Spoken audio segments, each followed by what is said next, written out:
We did it. We've teamed up, and together we've created something special. We are the Idaho Underground Sports Network, and we're changing the game. We're covering Idaho high school sports in a way that you haven't seen before. Together, we'll be providing weekly breakdowns and recaps while helping uncover Idaho's top talents at a deeper level. Trust us, you want to be part of this. Boise Sports Talk, EBC Media, and the Gametime Guru bring you Gym Session. Let's get to work.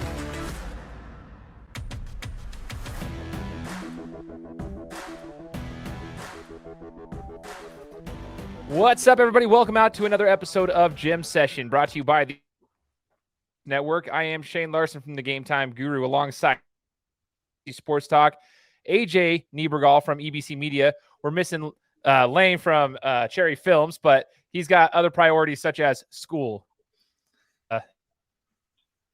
project he's working on. So we forgive him from not being here because we understand he's got priorities that he needs to take care of. So we're here today. We're going to be rocking it, talking about and what's to come this week as well. We've got a lot of good things to talk about. First and foremost, so get the housekeeping items done. We want to make sure you're following us on Instagram at Idaho Underground Sports. Most of you who are following us here on YouTube understand where to find us on Instagram. But if you don't, if maybe this is your first time seeing us and you're like, who are these guys? We do the majority of our work, the big bulk of our work on Instagram. Go to at Idaho Underground Sports. Best part about that isn't just the post throughout the week that we're giving with power rankings and everything and the dope graphics that Ty puts together. It's also the game updates that we do on our stories. There's live updates on our stories as we're giving you the footage from the court itself. We try to get different angles and tag different players and everything. So if you want to let your mom or dad know, anybody who knows how to use Instagram, so maybe that's a stretch, but if you want to let any of your friends, family know, follow us on Instagram because we will be there. We'll be tagging the players and getting the footage that is unique to us. We're also on Twitter. Make sure to follow us there at ID Underground SN. We're building that slowly. Instagram is our main platform, but again, we are on Twitter. And the other thing I want to tell you guys is we have a merch line that's out. So we want to make sure you guys know that. IUSNFlames.com. Is that right, AJ? IUSNFlames.com. I'm going to throw that here on the banner, but I want you guys to know that helps us out, okay? Because people are like, how do you guys get paid? Well, we have been doing this on our own because that's how you build a business. You know, you build it, you get things rolling. But if you want to help us out, first things first, our merch lines are out there. IUSN subscription. You can get the GTG merch, the Boise Sports Talk merch, the EBC merch. But most importantly, we got the IUSN merch, the Idaho Underground Sports merch that you guys can go. And if you have special orders or special requests for us, hit us up in a DM. We communicate with you guys. We have no problem chatting with you guys. If you guys are like, hey, well, could you guys possibly do this for merch or something like that? We'll pay. Yeah, let us know, and we'll see what we can do. Shout out to Eagle Ridge Apparel for helping us out with our merch because they're really good about, working around with what we need. So long as we communicate it with them, they can pretty much do it. So just let us know. Today's a special episode, everyone. We're going to start today's episode bringing on a guest. We're going to try to do this more and more as we get this show rolling, right? We want to make sure we bring on guests and get different perspectives on different things. And today, we're bringing on the reigning state champion head coach, Jeff Sanor from Meridian. We're going to be chatting with him, picking his brain a little bit, and getting to know a little bit about his team, what he's expecting from the SIC this year, and kind of getting a feel for everything, and maybe a couple of pieces of advice that he can give to younger athletes and possibly coaches as well. So we're going to welcome on Coach Jeff Sanor. Coach, thanks for joining us, man. Thanks, man. I'm just swallowing my final wheat thins, so thank you. Let me chew that up for you. For those who watch Family Guy, wheat thins. Stewie from Family Guy got his wheat thins. All right, so Coach, we're excited to have you on here, man. So what we're gonna do is we're gonna put you through. I'll just call it the Guru's Gauntlet. No, I'm just kidding. We'll put you through the gauntlet. Kind of ask you a few questions. I'm gonna ask one. I'll let Ty or AJ throw one out there as well. We'll just kind of pick your brain a little bit. But first and foremost, I want to know. We're a couple weeks into the season right now. You're coming off a state championship season, which was a historic year for not just Meridian, but in Idaho basketball in general. I mean, you guys absolutely dominated last year. Obviously, a lot of graduating students, so you're bringing in some new faces, not necessarily new to the game of basketball, but maybe some of them that are new to the varsity level and new to this role of stepping up in the starting position and getting a lot of minutes and so forth. And so it is a new look for a lot of the players coming in playing for you. So talk to us and give us a little bit about, a feel for the Meridian Warriors, which you guys have this year in 2021. Yeah, it's different than last year because last year all I had to do was make sure the guys were playing hard. I mean, we were pretty loaded, and my job was pretty simple. This year is going to be different because not only we have new guys to the varsity, just getting varsity minutes, but we've got new guys that are getting into different situations that they haven't been in it for quite a while. Who takes that key shot, to break another team's momentum, and who's our defensive stopper and who's going to get that key rebound and things like that. So we're still identifying those guys, but really happy with where we are. It's a little different for us this year because our football team was so good. I never really had to deal with that at Meridian, where we've gone so far into the playoffs. And I usually get my guys, a couple weeks early, and they kind of get their basketball legs under them. So this year was a little different in that regard, but I'm really happy with where we are. It'd be great to have some, the loss against BK was pretty tough. Mountain View, and they just beat us. There's no other way to say it. And then we got one against Skyview. So I think we're getting there, and I like what I'm seeing every day. Awesome. AJ, what do you got for him, man? No, man. I mean, obviously it's a different situation this year than last year. You got, new guys in, like you said. I'm Austin Ramos, a kid that not a lot of people knew about before, this past spring and summer, has put himself in a better situation. How's he coming along? I'm going to ask about him specifically because I know the kid well. How's he doing? He's great. I love Austin. I love all my guys. Austin, what we're working on with Austin is for Austin to realize how good Austin is. And I let him know that in no uncertain terms at halftime on Saturday, I guess it was on Thursday. How important do you think, and this is kind of a dumb question, but how important is Davis Thacker and his presence? And then, also a guy like Josh Christensen, who's going through what he's going through. I know we don't want to probably jump too much into our opinions on that, but just, I know you pulled up Zeke Martinez. Your son TJ is up as well. You've got a couple freshmen who are pretty confident out there from what we've seen. Maybe two of the most confident guys on your team right now when it comes to, attacking the basket and shooting the ball. But you've got some different pieces, some new guys. But how important is Thacker and then those new guys as well, those freshmen, and does Christensen have a chance to even play this year? Okay, let me try to remember all those. I have so many questions. Davis is huge. Davis is huge, not just from what he can contribute to the stat sheet, but what he contributes just from a leadership, a presence on the floor, been there, done that. I mean, that guy's a 4-year varsity letterman on the basketball floor and the football floor. And so there isn't a whole lot that's going to happen out on the basketball floor that he hasn't seen and isn't ready for. We're really optimistic for him. He's progressing. We're just hoping like crazy this kid can get healthy because he deserves it. Puts in all the work. He's still being he's going outside of his comfort zone, I think, by a lot of leadership explanations to guys. I mean, he is really taking it upon himself to help guys understand situations and what they need to do in each one of those things. So he's obviously huge, but we want him healthy. I mean, I want him healthy as a kid. Forget about what he can do on the basketball court. I just want this guy to, his body to stop hurting. So, he'll be back, I think, eventually. What he's going to look like and how long it's going to take him to get fully up to speed, that's anybody's guess. But if anybody's going to pull it off, it's going to be Davis. Josh is an unfortunate situation. We'd love to have him. He was super for us in the summer. I know there's a lot of things going on in there. I think that everybody thinks they're doing the right thing. But it sure seems rough for a kid like that to to have an opportunity not presented or not available because of some things that are happening, behind the scenes and stuff like that. So fingers crossed that something positive can come out of that situation for him this year, whether it be on the JV level and learning from Coach Shelby, because that's our gauntlet is you make it through that JV gym, you are going to be a basketball player. So maybe that's what he gets out of this thing. Maybe they change their minds on his eligibility at the varsity level. Who knows? But Josh is fantastic. He's coming in, working every day, trying to learn, trying to get better. So that's really what we hope and expect from him. What was it? Was it Zeke and TJ? Zeke and TJ, the young guys, the confident young bucks. I'll be real honest with you. I had no intention of bringing TJ up. If you had asked me in September, would he be a varsity basketball player? The answer was no.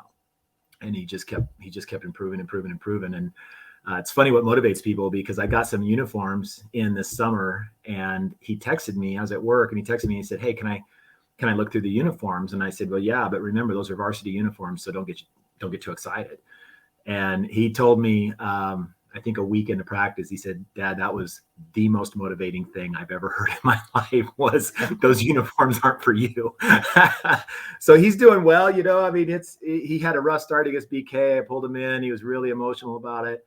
I talked to him in front of Coach Shelby, and I said, look, man, we all saw this coming. I mean, it happens to everybody.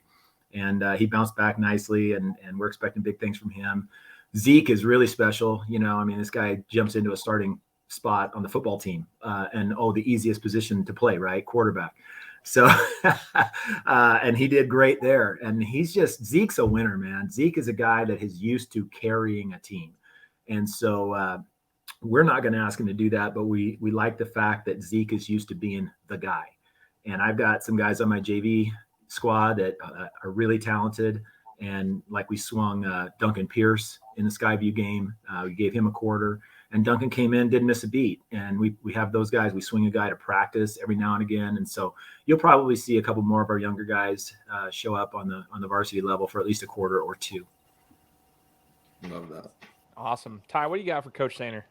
Yeah, so we got a great breakdown on your guys' team. Curious on your thoughts about the SIC as a whole this year. I've called it the Brody Roberry effect multiple times now, but there's no real dominant big in the league this year, and it's kind of presenting, an open, the throne is there for the taking. So we'd love to hear your thoughts on the rest of the league, as well as just your squad. The league is overall is strong, but it's sure different. I mean, you nailed it. It's very different. And I think you've got a lot of guys that are they're all hybrids. They're all kind of this Swiss Army knife of a player. And so it's harder and easier to create matchup differences. It's easier to create them because everybody can switch now, but it's harder to create them because you're not switching a 6'7" onto a 5'10". You're switching a 6'7" onto a 6'3", who maybe is a little more physical, or ex-football guy or something like that can really hold his own defensively. So I think right now there's a lot of churning going on. I think there's going to be really exciting games over the course of the season because everybody is so tight. And then towards the end, I think everybody you'll kind of know who everybody is by mid-January, and things should start playing out a little more predictably once that date hits. That's super exciting. The SIC, from what we've seen so far, it does look like, I love that you said it's strong, but I think anybody can pop off on any night. And there's a lot of different matchups with different teams that they go, like, you might not think that this team can compete with this team, but they can, just because of the matchups, because they're not overwhelmingly big. Like Ty said, there's not an overwhelmingly big, dominant big man in the league right now, which is fun. It's actually fun to watch that way. It's a little bit faster paced, in my opinion, as well, which is exciting. The last question I'd like to throw at you, Coach, before we let you go, is advice. I like to hear from people like yourself, someone who's been there, understands, you got a ring. Okay. And when, so like the opposing crowd can't do the chant of "Where's your ring at?" Where's your ring? They can't do that no more. So you have a ring, you've earned that. You know what it takes to build a team and develop players to compete at a state championship level. And I'm curious what advice you would give to athletes out there on how they want to get to that next level, how they can compete for championships, whether they be on your team or not. What does it take? What advice would you give them? Well, I think you guys all know this answer, so it'll just be my voice repeating probably what you guys have already said. But there's guys that want it, there's guys that work for it, and there's guys that live it. And you got to live it, plain and simple. And you don't know what that means until you've done it. And so I think we have a lot of people, a lot of kids out there that have played a lot of basketball, and they played a lot of basketball successfully, in club and traveling around and things like that. But you're talking next level. It is completely different from high school basketball. It is completely different. And the intensity level, you're playing against the best player, except the guy you're playing against, every one of them was the best player on their team.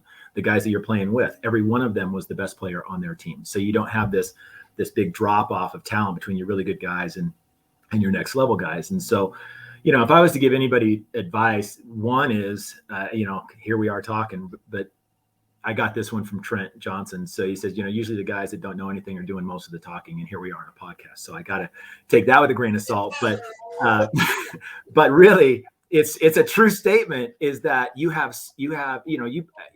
got probably, I'd say, 2 handfuls of people in this valley that really should be listened to when it comes to what it takes to become a basketball player, what it takes if you're going to move on as a basketball player. And unfortunately, you've got hundreds of people willing to share their opinion. And you really got to be careful. I guess that's the advice I would give. You really have to be careful of who you're listening to and what you're listening for. Because George Raveling back in the day said far too many times, people, they hear they listen to what they want to hear rather than what they need to hear. It's tough news. It's tough news to say that you can't fake your way there. You can't Instagram your way to, a D1 scholarship. You can't, these coaches are too smart. If you can play, they're going to find you. And so this whole, I got this many followers on IG and therefore I'm a player. You're kidding yourself. And anybody that's giving you advice that that's the route to take is uninformed and setting you up to fail, in my opinion. The deal is that you gotta be the best player on the floor. Period. That's what you're going for. I mean, I got a daily reminder to Donovan. You need to be the best, work to be the best player in the world. That's your goal. And as soon as I say that, I know that I could probably get 1,000 comments of saying, "Oh, he'll never be that," and they're going to voice their opinion. But that doesn't change that. That's what he should be working for. Because guess what? The best player in the world is going to get, he's going to get attention from really big colleges. He's going to get attention from G League coaches, from NBA scouts. He's, that guy's going to get attention. So that's what we need to work for instead of, well, I think this guy's a next level guy and stuff like that. To me, that goal's too small. And I think that's what I see with a lot of our players right now is their goal is too small. I just want to make varsity. I just want to be a starter. I just want to be a contributor. And it's nobody needs those guys. We need guys that are just flat out dogs and hungry. And that's the key word to me is we need guys that are hungry, almost desperate for success. And right now we got guys that work really hard for it, but if it comes, it comes. If it doesn't, it doesn't. And, and we'll just let it play out that way. So I know that's a lot. Probably didn't answer your question, or maybe I answered it 5 different ways, but that's what I got for you. No, I loved it. I loved it. And I appreciate that. I got some notes here. We'll put that here in the description so you guys can go back and listen to key pieces to what Coach Sanor just said. One thing you told me, Coach, as we're wrapping this up with you once, Shane. Oh, you said, "Oh, Shane." This is a text. "Oh, Shane, I've made more shots on accident than you've ever made on purpose." The confidence you have. That was a text message. I wanted to do a shoot off with you. You still haven't done a 3-point competition with me. Look, man, I'm in Meridian every day. Okay. I'm in Meridian every day. Okay, so we'll film that. Okay, right. we'll get this on the Idaho Underground Sports page. Here's the thing, right? I'm gonna set you up, right? So I promise you that you've shot more shots in December than I have. Okay, you shot more shots last week than I have. In November, you shot more shots than I have. So here's the deal: you're in great shape. I was right. The dumbbell thing I was talking to you about earlier. You keep yourself in good shape, man, and you're dedicated to it. And I really have a lot of good things to say about you because of that. Because it's not easy. But this isn't a deal to see if Shane's in better shape than Coach Sanor. No, because you are. So what we're gonna do, man, is we'll just have who can hit the shots, not out of 100 or something like that, because I'll end up at St. Louis. But yeah, I'm ready. Okay, challenge accepted. Now I do want to throw out here, right? Go ahead. I interrupted you. No, go ahead. No, you're fine. You're fine. Go ahead. No, but seriously, in all seriousness, man, I want to thank you guys for what you're doing. I know it's hard. I know you guys got so many things going on, and what you're doing for our league, for basketball in Idaho, for all of these kids is I can't thank you enough. And I know, and just, knowing Shane a little bit and AJ a little bit and getting to know Ty, that, I know how much time you put into this. And I know that if people really, really saw how much time you put into this and sacrificed for their kids to just get their kids positive attention, man, I told you it would fall. Yeah, I love it. Oh my God. Okay, well, hang on.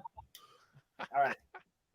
So Anyway, you guys are fantastic. Everybody owes you a huge amount of thanks. And I'll tell you another thing, man. I gotta upload game films and stuff like that to Huddle and stuff like that. And they need to, they ask you what the final score is and things like that. And where do I go? I go to Idaho Underground Sports. I'm like, okay, what was the score of the Capital Eagle game or something like that? So big thanks. I'm thanking you for everybody. AJ, I warned you about putting those lists together, man. I warned you. So, some people just are uncoachable. When keeping it real goes wrong, I feel it. All right, guys. Man. Coach, we appreciate you for joining us, man. And I look forward to getting a shooting competition with you. Thank you so much, man. You got it, guys. Appreciate it. Thanks, Coach. Right on. Awesome conversation with Coach Sanor today. He is the absolute man. That was fantastic. Now, as we move forward with the show, that was rad. I like talking to him, man. We're looking forward to bringing on more guests onto the show as we move forward with this podcast, going on through the rest of basketball season, going into next year, and whatever we decide to do with this, we'd love to bring on guests. So let us know who you'd like to hear from. We'd love to hear from you guys. Like, hey, a coach, a player, anybody, let us know who you'd like to hear from. We'll see if we can get them on the show. All right. So wrapping up some of the stuff that happened last week, first and foremost, we have got to talk about our game of the week. Okay. Owyhee versus Centennial. We were hyping this game up, right? Hyping this game up because we were excited about it. It's great. Everybody was there. Owyhee showed out on a Saturday night, traveling over there. I mean, I like their student section. I'm going to give them a shout out. I like Owyhee student section. They're pumped. They went through the whole football season and they showed out at the football games, but they were waiting for their bread and butter, which was basketball. They kind of knew what was going to happen and they did not stop. They're there. So Owyhee brought their students. Centennial brought theirs. It was a pretty solid atmosphere, but Owyhee ultimately ended up dominating this game on many fronts. And so we're going to break this down for you in the next 5 to 10 minutes about Owyhee versus Centennial, talking about some of the good players that we saw, some of the good, the bad, and the very ugly that we saw. So first and foremost, AJ, I want you to have an opportunity here because during the game, some of the students that were up at the top, at halftime, we're chatting with you. They're throwing some fun shade because, you're the relationships guy, right? You got all the relationships and they said something. You go, oh, well, be careful. Just be careful. It's halftime, because Owyhee was just pulling away. They're like, I thought you said Centennial could shoot the ball and yada, yada, yada. I'm going to give you an opportunity to voice your thoughts on this game, the good, the bad, and the ugly. Just overall what you saw based on what you had expected to see. Well, I'm just going to jump right into it. We've talked about this before the season together. I've been vocal about it, I guess, publicly. But if Centennial does not rebound and defend and they miss shots, they're going to be one of the worst teams in the league. With all the players they got some of the best guards in the league. Tyler Shipp coming in my opinion, is one of the best players in the league. If the way they play, their bread and butter is the outside shot. They're shooting 25% from three this year. They shot, I think, 5 for 27 in this game, that's horrendous. And they were a lot of open shots that they missed. But this team, if they hit shots, can beat anybody. They can beat Lake City. They can beat Owyhee. They can beat Meridian. They can beat anybody if they're hitting shots. Shooting's contagious. Anybody that knows anything about the game of basketball and about shooting the ball understands that you hit a couple, you get rolling. It's a rhythm thing. If you're not hitting and you just can't figure it out, I mean, this team can catch fire at any time. It hasn't happened yet. They're trying to implement new guys. They're trying to figure out how to get everybody, their shots and everybody acclimated. There's one basketball and they've got 6, 7, 8 guys who can shoot it. So once they figure it out, I think they're going to be pretty good. The hype for me is still there. They need to calm down and understand. They didn't shoot well against a very good Valley View team. They didn't shoot well against Capital, a rivalry game. And then they played one of the best teams in the state of Idaho, and they didn't shoot well again. So it's going to come. It will happen. I like the looks they're getting. They just flat out couldn't make a shot. And so I'm hearing all this stuff. I thought they could shoot. It's like, hey, listen, these guys are just missing shots. If at a point in the game, it was 29-20, and Owyhee was dominating, and it shouldn't even been a 9-point game. Hayden Fletcher and Caden Christensen, 2 hoopers, they missed wide open threes. If they hit those shots with a minute and a half left in the second quarter, it's a momentum changer. It's a 5-point game right before half, but instead they miss open shots, and Owyhee goes on an 8-0 run to end the quarter, and they're up 17 at half. So Centennial needs to do themselves a favor and hit some shots, which I think they will. But ultimately, if they don't play defense and rebound, they could lose to anybody in the league if they don't shoot well. Anybody. They could lose to whoever ends up being 12th. And then if they're hitting shots, they can end up beating anybody in the league. But they do need to play better defense. They do need to calm down and get out of their heads and just go play basketball, just like they did this summer. I don't know what the difference is. I mean, I know it's a different game, summer ball compared to high school ball, and the lights are a little bit brighter and there's more of a crowd. But geez Louise, have a little bit of mental toughness, and someone's got to step up and lead. And I think they're going to be fine. I think they've got to find themselves, just like Meridian. I give Meridian a little bit more leeway because of their football situation and trying to figure out who's eligible and who's not and all that. But Centennial will figure it out, I think. But you got to be careful lipping off about a team like that, because they can be down 20 at half and beat you by 20. Like, they can shoot the ball like that. Like, everybody who knows these guys know they can fill it up. But they got to get out of their head. They need to figure it out, because at this point, they're trending downwards quickly, and not necessarily because they're missing shots, but just because of their mental and the way they're kind of carrying themselves. And instead of taking responsibility for your own actions, it feels like they need to get that figured out and then just go play ball. But Owyhee is the real deal. They're a top 2 team.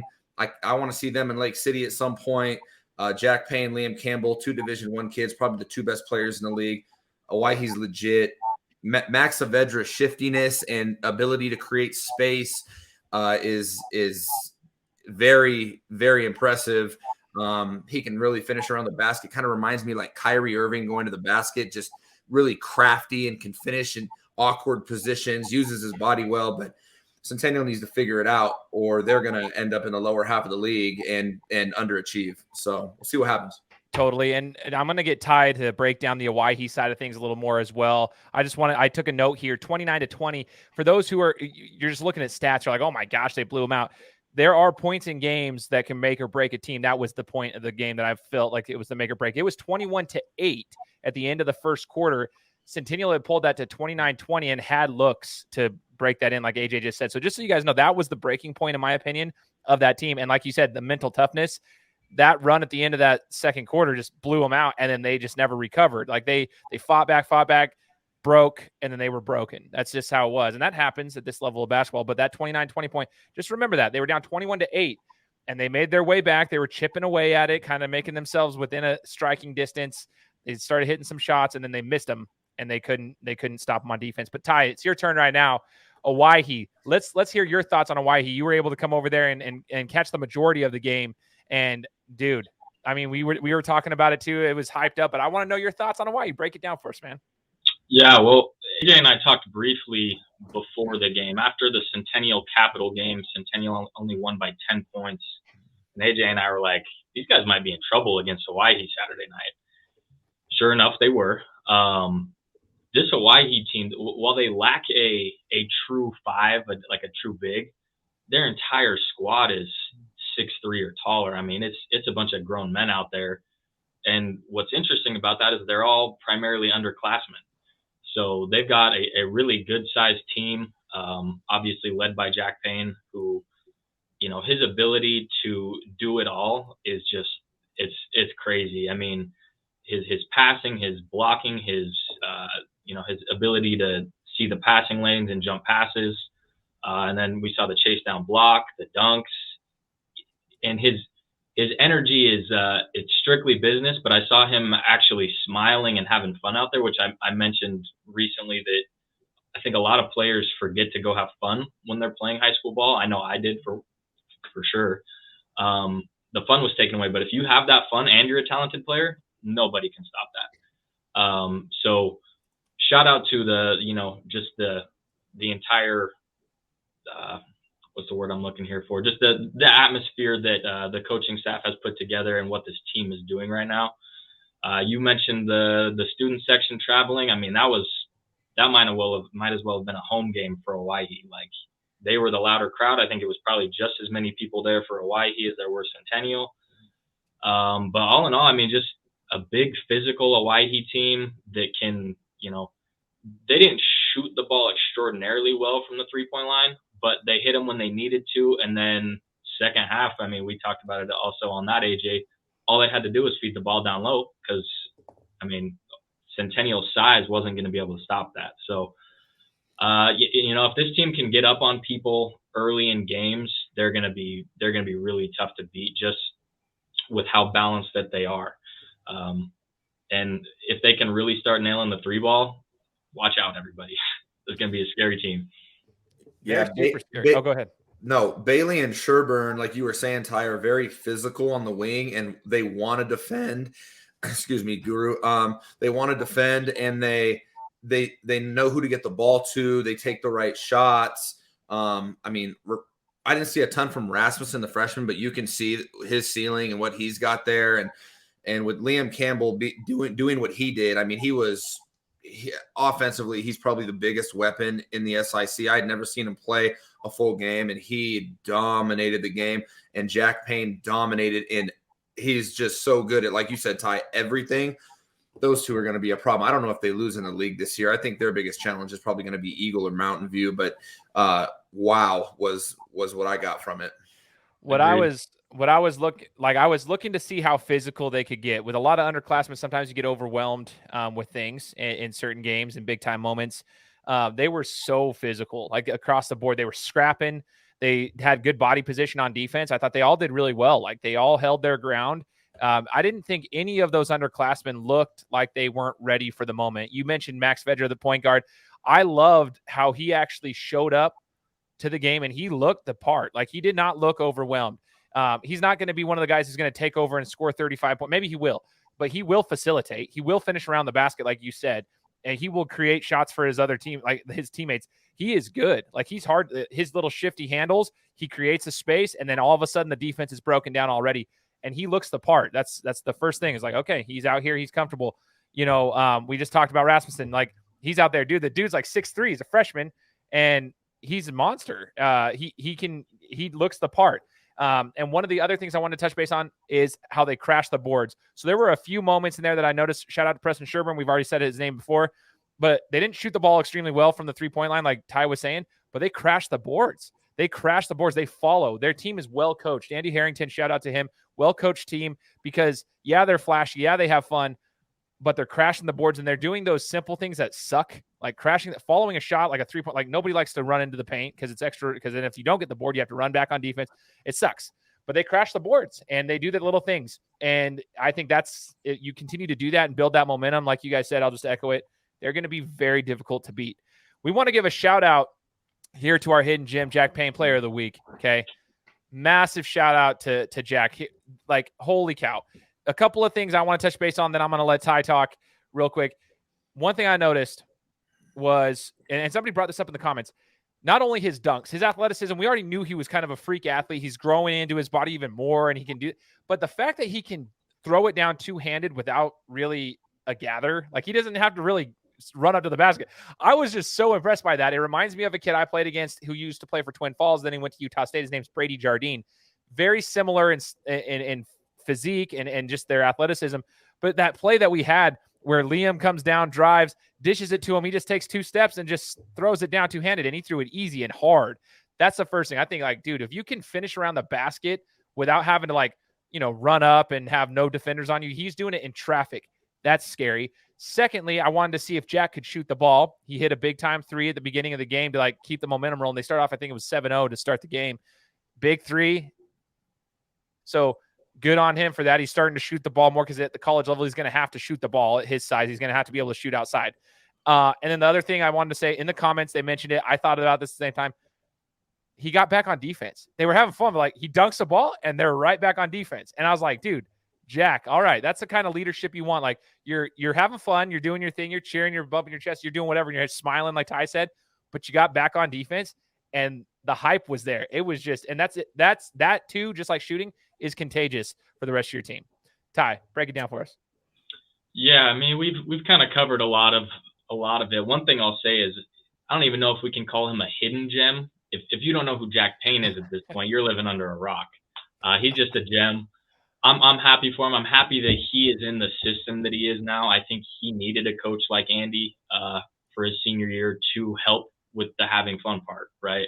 And the success is going to come with it. So I think this is really a perfect combination for, really Jack, Harrington, and the school. So really good things going there at Owyhee on the basketball scene with Jack Payne at the helm of that. He's got big things coming. Colorado State next year. Sky's the limit for him. He's a fun player to watch, and I hope he watches this and has some fun with it and sees what we're doing for him. Heck yeah, Jack, you're the man. Congrats on being this week's Gym, the player of the week, not a hidden gem. Like there I you said. go. All right, so we're going to break down some of the teams over there in the East right now. AJ has some good things to say about Hillcrest. Hillcrest is over there, had themselves a week, ladies and gentlemen, okay? Had themselves quite the week. When we're here in the Treasure Valley of Idaho, the southern part of Idaho, we don't get to hear a lot about the schools around, and that's what we're trying to make it an effort to do that. Keep in mind, it's just us on the team. Like, we don't have a lot of bandwidth, but we're doing our best to make the connections out there with the teams, with the players, with the media outlets that are helping us get that information. So, AJ, talk to us about some of the beasts in the East, specifically Hillcrest, but we can even talk about Madison Rigby as well. Like, talk to us about Hillcrest, though, and what you see, and then also break down Preston. Yeah, Hillcrest for me is going to win the state championship at the 4A level. We've talked about it at the start of the year. It's just a feel for me. They're a confident group. A couple of those kids are select kids. Isaac Davis, a sophomore, who's already got 3-4 D1 offers. He's 6'6". He's an absolute freak show. He caught a full court lob last week behind his head and still threw it down.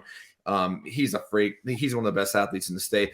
They've got Jace Austin, shooter. They've got the Kessler brothers. Cooper Kessler's averaging 21 a game right now. He could be player of the year in that league. Then his brother as well can hoop. So they're just loaded. It's not one or two guys. Their whole starting lineup is a big problem. To beat Madison, they were down 2 at half. Madison has Ike Sutton back, one of the best sophomores in the state, a solid point guard. He came back. It was his second game back, and they ended up beating Madison by 9, and Madison's top 5 for us at the 5A level. Madison's very good. And then they beat Rigby at Rigby, which is tough to do. And that Rigby team is better than I think any of us realize. They have more guys returning than I realized, and a bunch of names that I recognize. And they've had a good start to the season. Carson Barber, Jacoby Jones. They've got dudes out there. Mr. Fippins. That team could win the league. Them or Madison. I think both those teams will be at the state tournament. But Hillcrest beat both of them, handled both of them, and to play back-to-back games against teams like that that's not easy to do, especially when you're a 4A school. Those are 2 5A schools. You're not supposed to win or whatever, and they handled it. And now they've jumped up to number 2. They could easily be number 1, and maybe they should be. But Preston, I had a chance to see play twice against Valley View, who has been really impressive, and then BK, who was our number 1 this past week.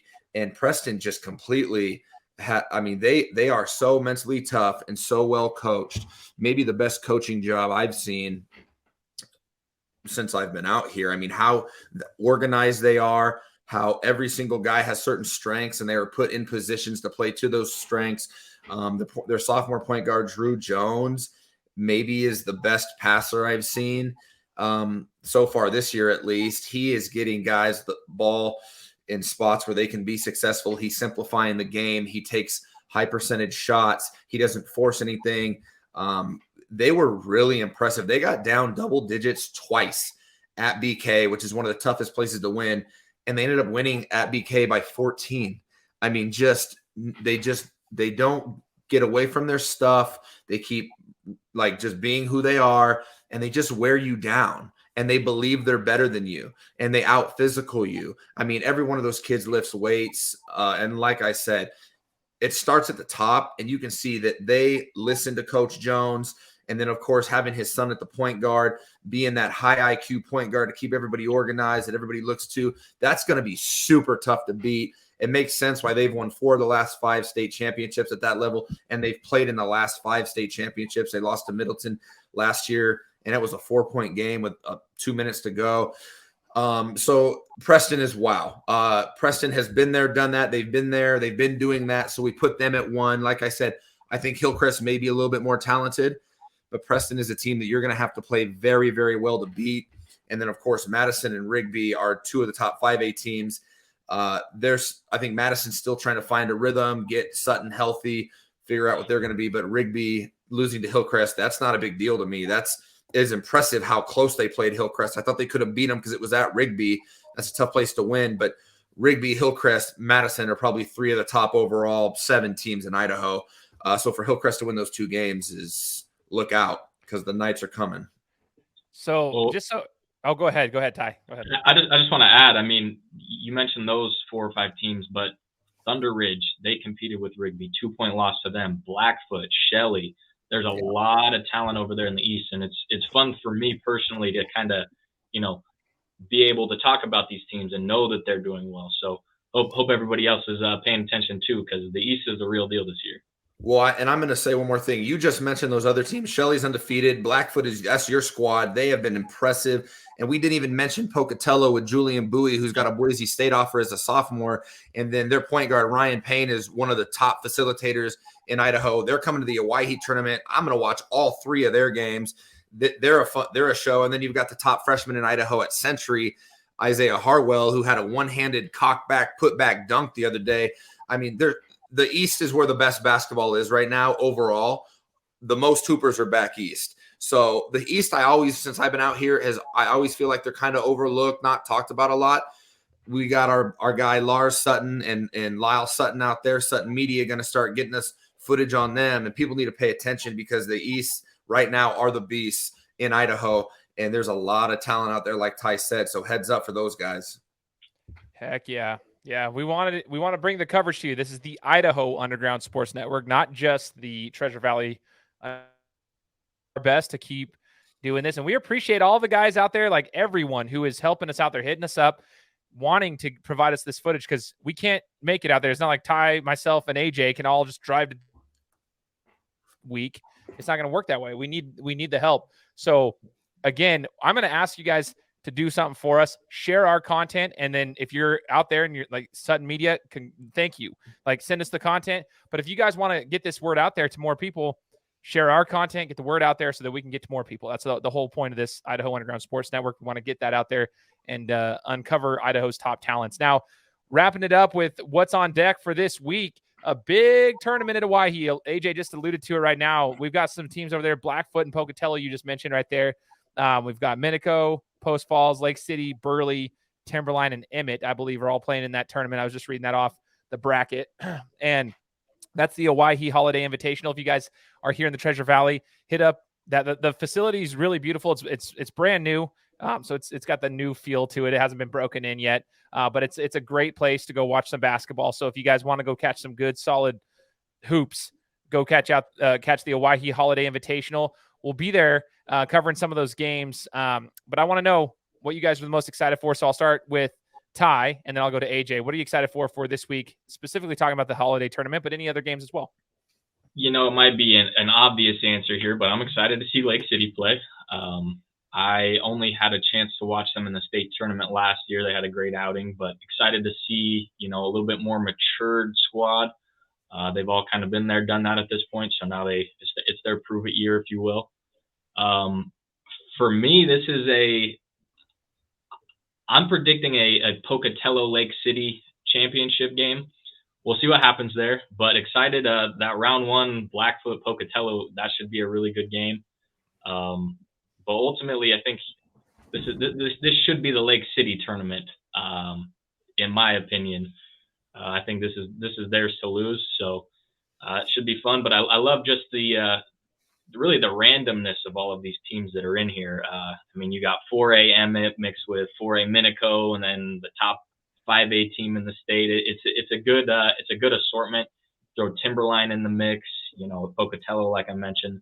It'll be fun. A lot of different looks, a lot of teams we haven't gotten a chance to see. So that's what I'm most excited for, just to see everybody and to see what Lake City can do. Randomness. That is a perfect word for it, because it is. It's like, yep. Okay. Hey, you want to like play? You want to play? I dig it. AJ, what are you excited for this week? Yeah, man. Lake City's going to come to. It's interesting to me that Owyhee planned this tournament. They wanted Lake City. Love that. They were invited to a tournament in California that, Coach Harrington and those guys understand. When you get invited to those type of tournaments, you got to go give your guys exposure. And that's what Owyhee's going to turn into. They're going to be the Mecca. They're going to have provide those opportunities. And that's why people are going to want to go to school there. So, of course, they aren't playing in their tournament now. They had to go. They went and picked up Emmett. So was looking forward to Owyhee Lake City. Not happening, but Lake City is coming to Owyhee's house, and they're going to house sit while they're out of town. And so there's an interesting dynamic there, because those Owyhee guys are going to be gone watching our stories and watching what Lake City's doing in their gym. That's, for me, that's going to be kind of funny. But Lake City's going to come down. If you got a chance to go see them, go watch them play. I'm excited to see a potential second round game with Timberline, because Timberline really wants to make it ugly. They got 6'10" AJ LeBeau going against 6'10" Blake Buchanan. That could be fun. And we haven't seen Timberline yet. But I really want to see Julian Bowie from Pocatello play. Man, I watched him last year as a freshman in the Middleton tournament. And as a freshman, he was dominant and he was ferocious, big, strong guard, and maybe one of the best. Now, he is one of the best shooters. He was averaging 26 a game after their first 2 games. I want to see them against Blackfoot, 3:30 p.m. on Thursday. I want to see Ty's squad, Blackfoot, see how real they are against this Pocatello team. And then Post Falls plays Minico. Minico's best player is actually out for that tournament, Brevin Tranquil, I just found out, which is extremely disappointing, because I was looking forward to Jack Sortino from Post Falls and Tranquil going at it. But it's very random, but there's in every game, there's something to see, I guarantee you, especially on that first day. I'll be hanging out there. It's across the street from my house. Also looking forward to Centennial at Bora on Tuesday. Bora is not an easy place to shoot. They slow the game down. They play very good defense. Can Centennial finally shoot well? I don't think that's the game. It's going to happen. They better be careful, or they will lose another one. And with the mental stuff they got going on, who knows how far of a hole that would put them in. They need to show up and play well and win that game, because they should not lose that game, but who knows.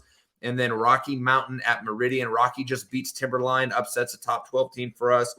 Are they starting to figure it out? Jack Andrews is coming back for them. I think it's going to be a tougher game for Meridian than maybe they think. And then for me, Saturday, after the Owyhee championship game at 1:30, the Owyhee Holiday Tournament championship game, I am going to go to Eagle at Meridian. All my boys going to be in the house. I think that's where we're going to see where Meridian's really at, because Eagle's a top 3 team for us right now, and they're rolling. That game I cannot wait for either, that Eagle at Meridian on Saturday. We got some good basketball coming your guys' way. We're going to be hitting up as many games as we can, but I would encourage everybody to follow us on Instagram and find out what games we'll be at. We'll announce that. I plan to be at the Meridian Rocky game on Tuesday night. And obviously, AJ just mentioned where he's going to be. Ty's going to mention where he's going to be. We're going to try to make it to some of those Owyhee tournaments and everything. We're just doing our best, okay? So give us some grace as well. So we understand that we won't make every single game. We won't make all the girls' games. We won't make all the guys' games, for crying out loud. We're going to do our best, though. We're doing what we can to provide you guys the coverage. And then I wanted to also give a shout out to some of the content creators like Malachi Myers. So he's helping out too, getting some coverage across the state as well, doing his thing with the Instagram feed. So Meyer Media, make sure to go follow him as well. He's been helping us out. We love seeing content creation, expand and evolve. It's good. It's a good thing for the state of Idaho. It's what we need here. So shout out to anybody who's out there. Obviously, Cherry Films is our guy. There's tons of different videographers, but we want to give everybody their love. Cherry's our guy. Love him too. The dynamic, aspect of it all is amazing. It's cool. It's something that we didn't have when I was in high school, and I just want to give a shout out to all the content creators. Again, guys, we have our power rankings coming out on Instagram. We've got our full-on rankings and everything coming out. We'll have our stats leaders and everything updated later on this week. We'll give you guys the content, but again, make sure you're following us on Instagram. It's at Idaho Underground Sports. That's where we reside. That's where we do our work. And come get some merch. We've got our links all there. We've got our podcast. We got everything. So we're trying to provide you guys with some solid high school coverage. Now, last thing is, if you haven't followed AJ, go to his Instagram at EBC Media. I'm pretty sure everybody and their mom knows AJ. So if you don't, though, at EBC Media. All right. Ty at Boise Sports Talk. I'm going to shout out Ty real quick. Last week on my podcast, I was talking to a guy who runs the Blue Collar Club at Boise State. He's the founder of the Blue Collar Club. We were chatting back and forth. And even in my interview with the guy, he's talking about how, like, you know, no media outlets provide coverage for these, like, oh, no. Hold up. Yeah, they do. I was like, Boise Sports Talk has coverage on the hockey front. He's got coverage on the rugby front, the women's basketball front. He's got coverage of the sports over there, the soccer front, like everything that isn't the mainstream of football. He's got the coverage. So Boise Sports Talk, go follow Ty over there. He's providing coverage across the valley. Cherry Films, he's our guy. Go follow him too with the videography, the content creation he's got. Absolutely insane. And then there's mine at Gametime Guru. If you want to come follow me and listen to my show that I have weekly, that would be awesome. One last thing, again, get your merch, IUSNFlames.com from earlier. Make sure to go get that. That's one of the ways you guys can support us. Now, on behalf of Ty from Boise Sports Talk, AJ from EBC Media, I am Shane from the Gametime Guru. We hope you guys enjoyed this episode of Gym Session. We come to you next week. Take care.